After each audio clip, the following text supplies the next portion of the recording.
So Vitalik and Elon Musk had a brief conversation on Twitter. Well, mostly Elon was brief, but Vitalik had a lot to say.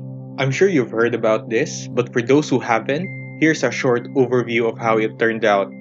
Elon Musk, as if to seek attention, tweeted Ethereum. And Vitalik was like, "Come visit us in October, sensei." And Elon was like, "What use does your platform have?" Then that's when Vitalik lost it. He made a whole thread on the proper use cases of Ethereum. There's quite a lot in his list. Now Elon might have been simply goofing off here, but Vitalik certainly took it too seriously.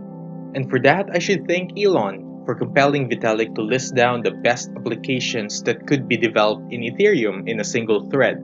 This is a goldmine, guys, and if you're a developer or an entrepreneur, you should be obsessing over these tweets.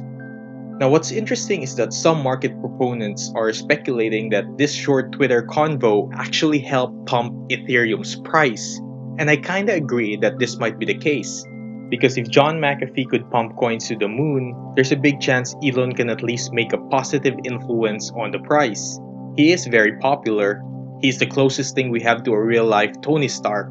By the way, Avengers Endgame was freaking epic. Regardless, Ethereum didn't really pump that much.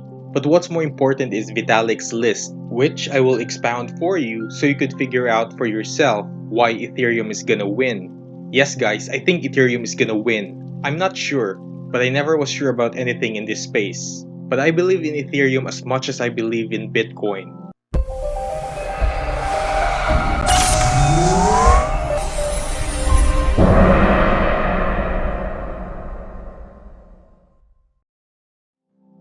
Alright, let's start with the first part.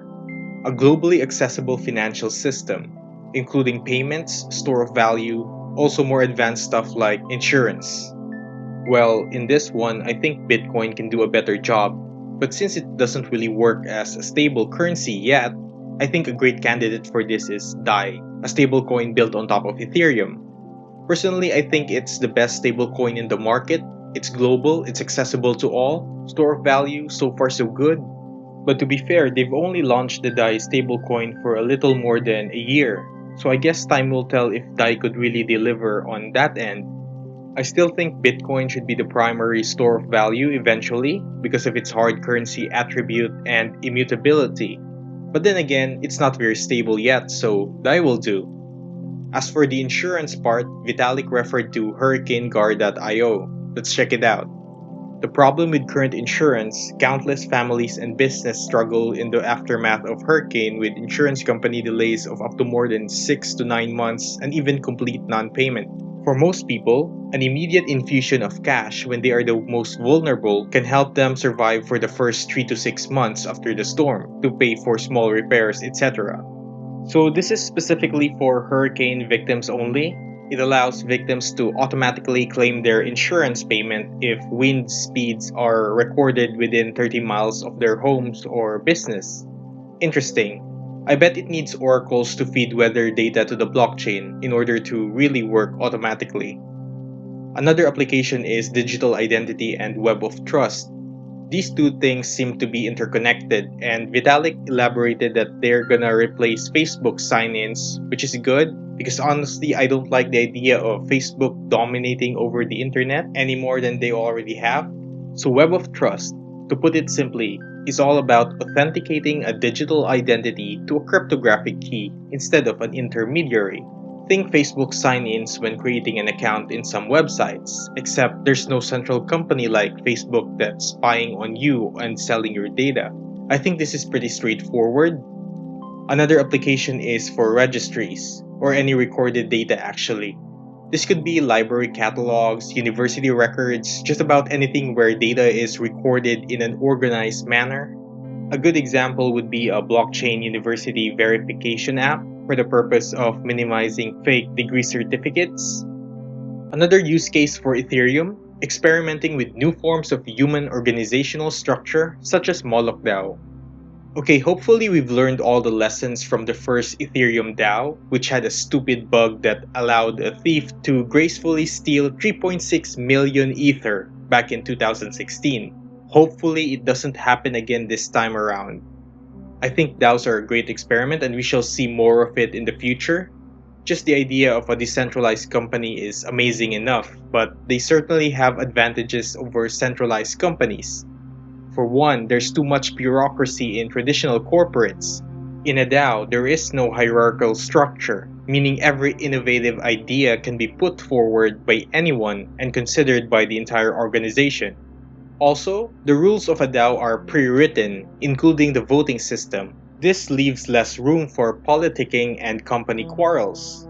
I could go on, but we'll save that for a standalone DAO video.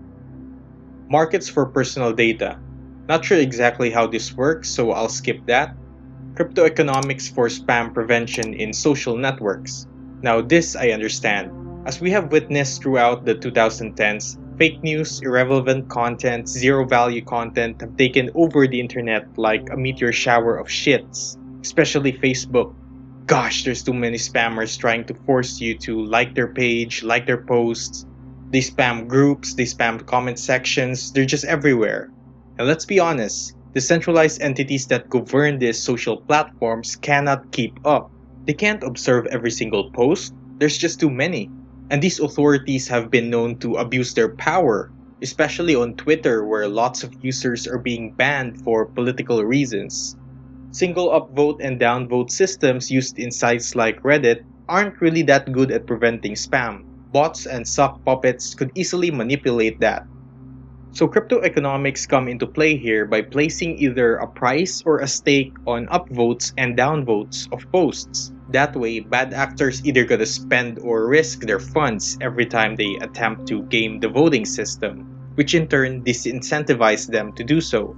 Now these same crypto economics could also be used to reward publishers of good content. Testing ground for new market designs, not sure exactly what he means. As for stickers and badges, that's cute, Vitalik, really cute. But then again, you could see badges are being used a lot in Reddit. I don't see why they can't work. Like Vitalik suggested, you could get a branded sticker attached to your profile to make you feel good about yourself. I don't really feel this sticker thing, but it's a legit use case. Probably not that big of a deal compared to others on his list. Last batch of Ethereum use cases. Peer-to-peer marketplace for internet connections or incentivized mesh networks. What Vitalik meant here is simply a decentralized internet service provider, or ISP. This is a really brilliant use case because centralized internet providers are very inefficient at distributing internet data to users. And in a metropolis, you likely won't know this because you have great internet right there. But if you live in the rural areas or mountainous regions, you'd feel the pain. Probably depends on your country though. You see, building the necessary infrastructure for an internet service is very costly. Think cell towers and all those wires and cables. There's little to no incentive for corporate ISPs to provide access to these places which have low population volumes and the people are spread out. Even if they do provide access, the maintenance would be terrible. I used to live in a small town in the Philippines, so I know the struggles. So to fix this, we have to create a peer-to-peer internet sharing community, kinda like the Uber of internet service, where users could share or sell internet to their neighbors. A small village in Africa, for instance, could tremendously benefit from the mesh networks. Another application is identity, reputation, and credit systems for those that currently have few resources like refugees. Yeah, makes sense. Decentralized DNS Alternatives. Cool. So basically, if you want an alternative to the traditional .com or .org domain names, you could try out blockchain domain names like .ens or .coin.